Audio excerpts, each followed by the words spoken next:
इकाई या तत्व के चुने जाने के समान अवसर हो।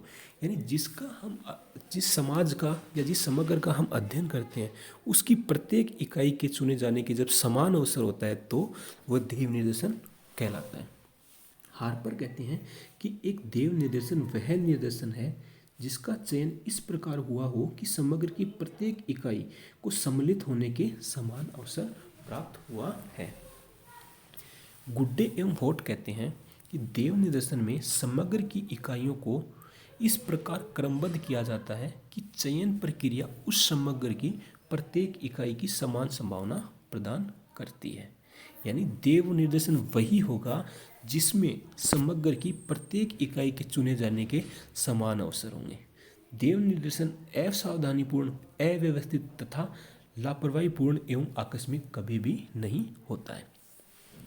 अब हम बात करें देव निर्देशन की विधियों के बारे में कि देव निर्देशन की कौन कौन सी विधि हैं। तो पहली विधि है लॉटरी प्रणाली।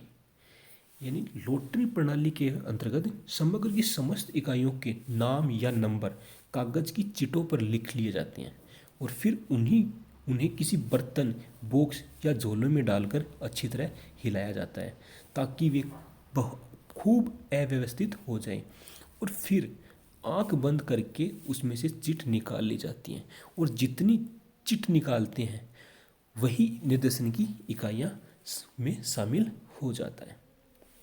दूसरी विधि है कार्ड विधि। कार्ड विधि है वो जो लॉटरी विधि है उसी का ही एक परिष्कृत रूप होता है।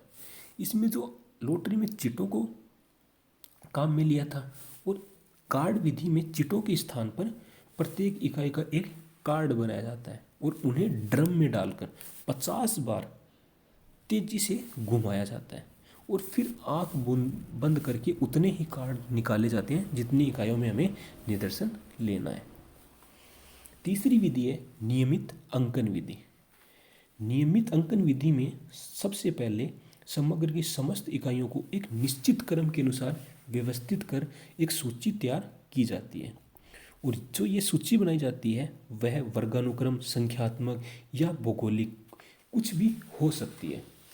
और बाद में जो ये सूची बनाई है उसमें एक निश्चित और एक नियमित अंतराल के अनुसार निश्चित संख्या में निर्देशन इकाइयों का चुनाव किया जाता है। जैसे यदि मान लो हमें 100 विद्यार्थियों के एक समग्र में 10 विद्यार्थियों को चुनना है तो पहले हम क्या करेंगे, 100 विद्यार्थियों की सूची बनाएंगे और उसके बाद 10 विद्यार्थी चुनने हैं तो हम क्या करेंगे, हर 10वां विद्यार्थी हमारे चुनाव में आ जाता है और यह चुनाव हम किसी भी सूची में अंकित किसी भी क्रम से आरंभ कर सकते हैं। जैसे हमें 5 से आरंभ करना है तो हम क्या करेंगे, 5, 15, 25, 35, 45, 55, 65, 75, 85, 95 और जो ये संख्याओं वाले विद्यार्थी होंगे वही हमारे निर्देशन में आ जाएंगे। अगली विधि है चौथी नियमित अंकन विधि। इसमें क्या करते हैं हम कि समस्त इकाइयाँ हैं उसकी जो सूची बनाएंगे जो नियमित अंकन में बनाई है और उस सूची में प्रथम और तथा अंतिम को हम छोड़ देते हैं और उसकी जो शेष इकाइयाँ हैं उसमें जो हमें अनुसंधान करता है वो अनियमित ढंग से उतने निशान लगा लेता है जितना उनको चुनाव करना है। और इसमें जो अनुसंधानकर्ता से अपेक्षा होती है वह यह है कि वह प्रथम तथा अंतिम अंक को छोड़कर बिना पक्षपात के अनियमित ढंग से निर्देशन चुन लेगा, पर इसमें पक्षपात होने की संभावना रहती है। अगली और अंतिम विधि है रैंडम विधि या टिपेट विधि। ये आपके एग्जाम में बहुत बार क्वेश्चन भी पूछा जाता है कि रैंडम विधि या टिपेट विधि के बारे में। तो इसके बारे में जो प्रोफेसर LHC टिपेट उन्होंने 10,400 अंकों वाली तालिका का प्रयोग अधिकांश किए जाने के कारण इस विधि को टिपेट विधि का नाम दिया गया। ये आपके एग्जाम में क्वेश्चन बार बार पूछा जाता है कि टिपेट विधि में कितनी अंकों वाली संख्याएं काम में ली जाती है, कितनी, 10,400। तो इसमें क्या करते हैं, सर्वप्रथम रैंडम अंकों वाली तालिका कहीं से प्राप्त की जाती है और इस तालिका या पुस्तिका की प्रत्येक पृष्ठ पर स्तंभों यानी खड़े और कतारों में रैंडम संख्याएं लिखी जाती हैं। इनका कोई विशिष्ट क्रम नहीं होता और किसी भी संख्या की दूसरी संख्या की अपेक्षा अधिक बार पुनरावृत्ति भी नहीं होती है।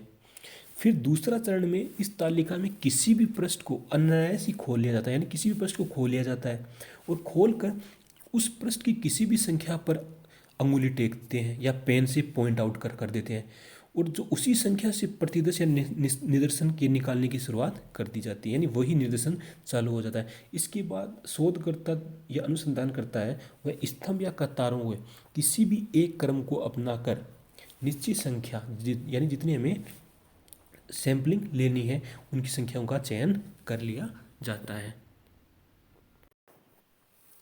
अब हम बात करें देव निदर्शन के गुण या उपयोगिता के बारे में। तो पहला गुण है कि देव निदर्शन है वह पक्षपात रहित होता है। क्यों?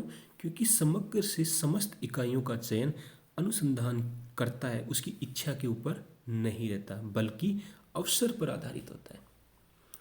दूसरा गुण है कि इस देव निदर्शन में धन, समय और प्रयास की भी बचत होती है। तीसरा गुण है कि देव निदर्शन में समग्र की प्रत्येक इकाई के निर्देशन में सम्मिलित होने का समान अवसर प्राप्त होता है। चौथा गुण है कि देव निदर्शन पद्धति में प्रतिनिधित्वता के तत्व की पूर्ण रक्षा होती है क्योंकि इसमें अनुसंधानकर्ता की इच्छा पर निर्भर नहीं रहा जाता। अगला जो और अंतिम गुण है वह है कि इसमें अनुसंधानकर्ता द्वारा समग्र की संभावित विशेषताओं को जानने की चिंता से मुक्त हो जाता है। ये था देव निदर्शन। धन्यवाद।